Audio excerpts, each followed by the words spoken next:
IT service company Cyient के शेयरों में 26 अगस्त को जोरदार तेजी देखने को मिली। शेयर 6% से ज्यादा की बढ़त के साथ ट्रेड कर रहा है। शेयर में तेजी कंपनी द्वारा इन्वेस्टेड डे पर कंपनी के ग्रोथ और मार्जिन से जुड़ी जानकारी और ब्रोकरेज फर्मों ने रिकवरी की रफ्तार को लेकर मिक्स राय के बाद आई है। साइंट ने कहा कि ग्रोथ को फिर से तेज करना उसकी शॉर्ट टर्म की प्राथमिकता है। कंपनी का लक्ष्य FY28 से 29 तक सालाना आधार पर डबल डिजिट रेवेन्यू ग्रोथ और तिमाही दर तिमाही स्थिति ग्रोथ हासिल करना है। शॉर्ट टर्म में कंपनी का लक्ष्य 15% से अधिक EBIT मार्जिन हासिल करना है, जबकि मध्यम से लंबी अवधि में उसका लक्ष्य इंडस्ट्री में सबसे अच्छी ग्रोथ के साथ साथ 16% से अधिक EBIT मार्जिन हासिल करना है। कंपनी ने कहा कि उसकी गो टू मार्केट टीम अब बड़े सौदे करने और बिजनेस को प्रोजेक्ट आधारित काम से हटाकर एन्युटी आधारित कॉन्ट्रैक्ट्स की ओर ले जाने के लिए तैयार है, जिनसे रेवेन्यू का बेहतर अनुमान लगाया जा सकता है। अभी प्रोजेक्ट आधारित काम कंपनी के कुल बिजनेस का लगभग 40% है। मैनेजमेंट ने बताया कि साइंट की लार्ज डील पाइपलाइन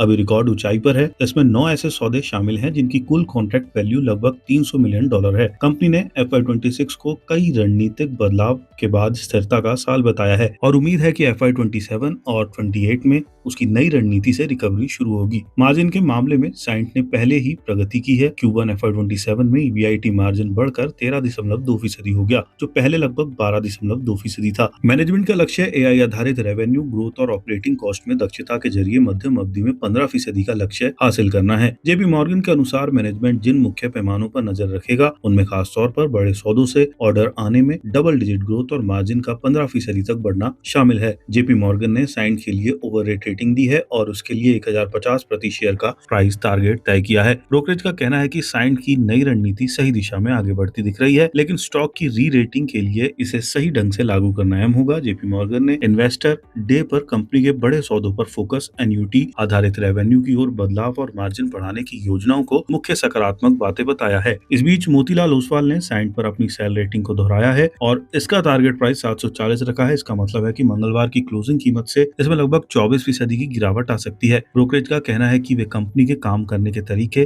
के बारे में बेहतर सबूत मिलने का इंतजार करेगा, क्योंकि रिकवरी में अभी समय लगेगा और FY27 में ऑर्गेनिक ग्रोथ के मोटे तौर पर स्थिर रहने की उम्मीद है। हालांकि मोतीलाल ओसवाल साइंट के सेमीकंडक्टर से जुड़े मौकों को लेकर पॉजिटिव है, लेकिन उसका कहना है कि इस बिजनेस को बड़ी वैल्यूएशन देने से पहले वे प्रूफ ऑफ कॉन्सेप्ट का इंतजार करेगा। इधर MK ग्लोबल ने साइंट पर अपनी रिड्यूस रेटिंग बनाए रखी है और इसका प्राइस टारगेट 900 तय किया है। ब्रोकरेज का कहना है कि ऐसा लगता है कि मैनेजमेंट ने कंपनी की ग्रोथ में आने वाली मुख्य रुकावटों को दूर कर लिया है और अब उनके पास सही स्ट्रेटेजी और जरूरी साधन मौजूद है। हालांकि उसने ये भी कहा कि उसकी राय और रेटिंग में बदलाव इस बात पर निर्भर करेगा कि कंपनी अपनी योजनाओं को कितनी अच्छी तरह से लागू करती है। साइंट पारंपरिक engineering, research and development services से हटकर ज्यादा बड़े life cycle engineering service model की ओर बढ़ रही है। कंपनी का अनुमान है कि उसका एड्रेसेबल मार्केट पारंपरिक ER&D के लगभग 80 से $100 मिलियन के मौके से बढ़कर 2.4 से 3.2 ट्रिलियन डॉलर के पूरे इंजीनियरिंग लाइफ साइकिल के मौके तक फैल सकता है। बुधवार को सुबह 11:50 पर साइंट के शेयर 6.13% बढ़कर 1040.15 पर ट्रेड कर रहा है और पिछले एक महीने में इस स्टॉक में 18% से ज्यादा की